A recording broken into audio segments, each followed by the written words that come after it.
Welcome students. तो आज का हमारा टॉपिक है 12th केमिस्ट्री का चैप्टर 3 है, जिसमें हमें आज करना है कि समाकलित वेग समीकरण क्या होता है। मतलब ये शून्य कोटि के लिए है आपके सिलेबस में, और एक प्रथम कोटि के लिए अभिक्रिया के लिए। ठीक है, समाकलित वेग समीकरण तो ये जो है ये किसी भी ऑर्डर में आ सकता है, या तो प्रथम कोटि के लिए आ सकता है आपके एग्जाम में, या शून्य कोटि के लिए आ सकता है। तो मतलब ये बहुत इंपॉर्टेंट टॉपिक है। तो इसका आज हम इक्वेशन देखेंगे कि ये डेरिवेशन क्या होता है प्रथम कोटि के अभिक्रिया के लिए और शून्य कोटि की अभिक्रिया के लिए। तो पहले हम देखते हैं प्रथम कोटि की अभिक्रिया के लिए। पहले हम इसकी डेफिनेशन लिखते हैं कि प्रथम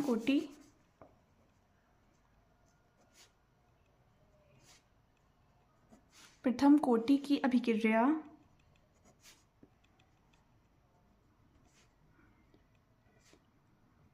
अभिक्रिया का अर्थ है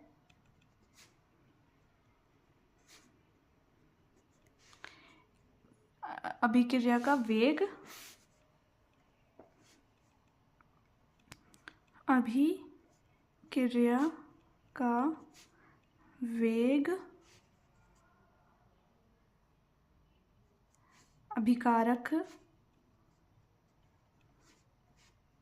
अभिकारक की सांद्रता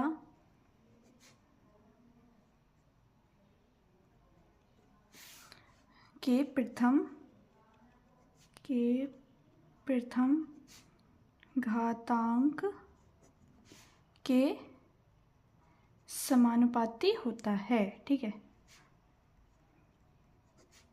तो अब हम यहाँ से डेरिवेशन स्टार्ट करेंगे कि पहले हम देखेंगे कि अभिक्रिया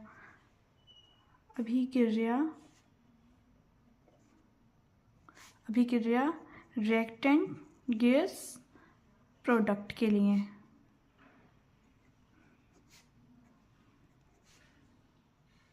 ठीक है, पहले हम देख लेंगे मतलब अभिकारक के लिए और प्रोडक्ट के लिए। ठीक है, तो हमारा यहाँ पर वेग हो जाएगा, वेग is equals to minus D upon D T और आर। ठीक है, ये आ जाएगा is directly proportional to R की सांद्रता के घातांक। प्रथम कोटि की अभिक्रिया है ना ये, तो हमारे ये घातांक आ जाएगा। ठीक है, अब हम लिखेंगे माइनस डी आर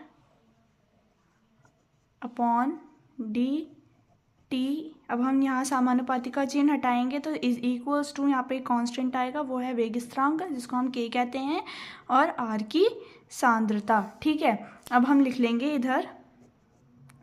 अब हम यहाँ पर जो हमारे सेम वेरिएबल हैं उसको हम एक साइड ले लेंगे, डी आर अपॉन आर की सांद्रता। ठीक है, ये हमारे सेम वेरिएबल है ना, तो इनको हम एक साइड ले लेंगे। अब हमारा यहाँ पर माइनस है तो हमारा रीअरेंज होगा, तो हमारा माइनस उठकर यहाँ आ जाएगा, यहाँ पर आ जाएगा के इंटू डी टी। ये हमारे सेम वेरिएबल है ना, तो इसलिए हमने यहाँ पर आर यहाँ लिख लिया, और यहाँ जो टी था उसको हमने यहाँ ले गए। ठीक है, तो अब हम देखेंगे समीकरण के दोनों पक्षों में समाकलन। ठीक है, अब हम जो है यहाँ समाकलन करेंगे बोथ साइड्स में। ठीक है, अब यहाँ हम लिखते हैं कि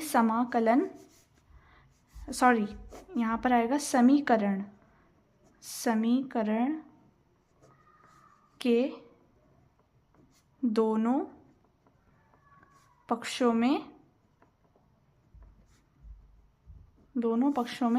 समाकलन, मतलब बोथ साइड्स में हम यहाँ पर क्या करेंगे, इंटीग्रेट करेंगे। ठीक है, समाकलन। ठीक है, अब हम यहाँ ले लेंगे डी आर की सांद्रता अपॉन, नहीं यहाँ सिर्फ हमारा डी ही आएगा। ठीक है, आर की सांद्रता, यहाँ पर हम यहाँ कौन सा चिन्ह लगा लेंगे, समाकलन का चिन्ह लगा लेंगे। ठीक है, इज इक्वल्स टू माइनस के था ना यहाँ पर हमारा, और पॉइंट की जगह हम यहाँ पर क्या ले लेंगे, दोनों साइड हमें समाकलन करना है ना, तो डी टी या डेल्टा टी हमारा यहाँ आ जाएगा ऐसे।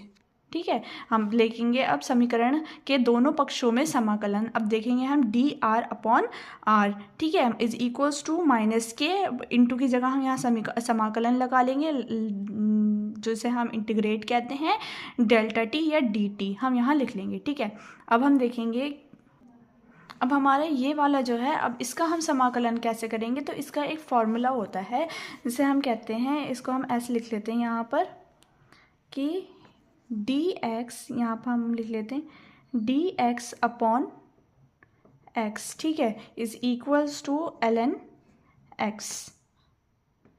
ये आपको दिख रहा है। इसका हम समाकलन करने के लिए हम ये लेंगे कि D X upon X is equals to L N X. ये एक नेचुरल लॉगरिथम होता है, प्राकृतिक लॉगरिथम, जिसे हम, तो अब हम यहाँ पर देखेंगे कि इसका समाकलन करने पर हमें क्या मिला, एल एन की सांद्रता आर। ठीक है, जिसका जब जैसे हमें डी एक्स का समाकलन करने पर हमें क्या मिला, एल एन एक्स मिला, ऐसे हमें डी आर का समाकलन करने पर हमें क्या मिला, एल एन आर। ठीक है, अब हम देखेंगे इज इक्वल्स टू माइनस के लिख लेंगे हम, यहाँ पर के आ जाएगा। अब हमें पता है कि डी टी का हम जब इंटीग्रेट करते हैं, समाकलन करते हैं, तो हम यहाँ पर क्या आ जाता है, हमारा टी आ जाता है। ठीक है, तो टी फिर क्या आ जाएगा यहाँ पे प्लस आई। आई क्या है हमारे यहाँ पे, इंटीग्रेशन कांस्टेंट। ठीक है, फिर हम देखेंगे कि प्रारंभ में जब, ये तो हमारा इसके लिए है। ठीक है, अब ये हमारी कौन सी इक्वेशन हो गई, इक्वेशन फर्स्ट। ठीक है, इसे हम इक्वेशन फर्स्ट मान लेंगे। अब हम देखेंगे कि प्रारंभ में जब t इज इक्वल्स टू 0, तो हम देखेंगे जब स्टार्टिंग में जो हमारा टाइम जो होगा 0 होगा, टाइम इज इक्वल्स टू 0 होगा, तो हमारी सांद्रता क्या हो जाएगी, 100% हो जाएगी। ठीक है, तो 100% के लिए हम लिखते हैं यहाँ पर सांद्रता को 0। ठीक है, यहाँ पर हमारी सांद्रता 0 हो जाएगी। तो ऐसे ही अब हम यहाँ पर देखेंगे कि अब हमने एल एन आर, ठीक है, एल एन आर, आर की जगह पे हमने क्या ले लिया, 100%। जब ये 100% हो जाएगी, ये हमारी जो ये होता है, अब ये 100% हो गई। ठीक है, तो 100% के लिए हम यहाँ पे 0 लगा दिया, तो एल एन आर जो हो जाएगा हमारा, यहाँ पे हमने 0 लगा दी। अब इज इक्वल्स टू माइनस के आ जाएगा एज इट इज़। ठीक है, माइनस के, टी की जगह पे हमने क्या लगा दिया, टी की जगह पे हमने मल्टीप्लाई बाय 0। ठीक है, प्लस आई। ठीक है, अब हम देखेंगे कि जब मल्टीप्लाई होगी हमारी माइनस के की, जब हम 0 से मल्टीप्लाई करेंगे तो हमारे पास क्या आ जाएगा, 0 आ जाएगा। ठीक है, तो अब हमारा यहाँ पर क्या आ जाएगा, I is equals to L N R. ठीक है, या एल एन आर 0 की सांद्रता, तो आई इज इक्वल्स टू हमारा क्या हो जाएगा, एल एन आर 0 की सांद्रता। ठीक है, तो अब ऐसे हम यहाँ पर लिख देंगे एल एन आर की सांद्रता इज इक्वल्स टू किसके बराबर हो गई, आई के बराबर हो गई। ठीक है, अब हम देखेंगे कि आई का मान, आई की जो वैल्यू है हमारी, आई का मान समीकरण 1 में रखने पर, जो हमने समीकरण वो निकाला था, समीकरण 1 में रखने पर, ठीक है, जो हमने ये समीकरण निकाला, ये समीकरण जो हमने निकाला है समीकरण 1, तो इसको हम जब हम रखेंगे, तो अब हम यहाँ पर लिखेंगे कि एल एन आर, ठीक है, L N R is equals to minus K T, I की वैल्यू हम यहाँ पर पुट करनी है। ठीक है, अब हमें क्योंकि लास्ट में हमारा आई था उस वाली इक्वेशन में, तो अब हम यहाँ पर आई की वैल्यू पुट कर देंगे, तो हमारे पास क्या है, आई की वैल्यू क्या है हमारे, एल एन आर। ठीक है, एल एन आर है हमारे यहाँ पे, तो हम यहाँ पर लिख देंगे एल एन आर की सांद्रता। ठीक है, अब इसको हम रीअरेंज कर देंगे, तो कैसे आएगा ये, K T is equals to L N R की सांद्रता, एल एन आर की सांद्रता माइनस एल एन आर। ठीक है, ये ऐसे करके आ जाएगा यहाँ पर। अब हम देखेंगे के इज इक्वल्स टू, टी को हम पक्षांतर कर देंगे, upon T L N R की सांद्रता अपॉन आर। अब ये जो है एल एन आर 0 की सांद्रता अपॉन आर की सांद्रता, अब ये कैसे आया, अब हम देखेंगे कि ये कैसे आया। अब क्योंकि हमें पता है कि log M minus log N, ठीक है, log M minus log N हमारा क्या होता है, इज इक्वल्स टू क्या होता है हमारा, log M upon N. m upon n, ठीक है। क्या होता है हमारा, हमें पता है ये कि हमारे ये जो कैसे आया ये r0 की सांद्रता अपॉन r, क्योंकि ये भी तो एक तरह का क्या है, लॉग है, ठीक है। और log m minus log n is equals to क्या होता है, लॉग m अपॉन n, ठीक है। ये इस तरह से आता है ये। अब हमारे पास जो ये प्राकृतिक लघुगुणन है ln, तो इसका ये भी हमें पता होता है कि इसकी वैल्यू क्या होती है, इसकी वैल्यू होती है ln x is equals to 2.303 log x, ठीक है। इसकी वैल्यू हमें, ये एक फिक्स वैल्यू होती है, ठीक है, किसकी, लॉग की। ये जब ये भी तो लॉग है ना, ln क्या हुआ हमारा लॉग, तो इसकी वैल्यू हमने ये 2.303। तो अब हम यहाँ देखते हैं कि k इज इक्वल्स टू, हमारी क्या वैल्यू है ये 2.303 अपॉन, हमारे यहाँ पे क्या है, अपॉन में क्या है हमारा t है, ठीक है। तो अब हम यहाँ क्या लिख देंगे, t लिख देंगे, t, ठीक है। और यहाँ पे क्या आ जाएगा, लॉग, और एज इट इज़ जो जैसा है यहाँ पर हम वैसे लिख देंगे, r0 की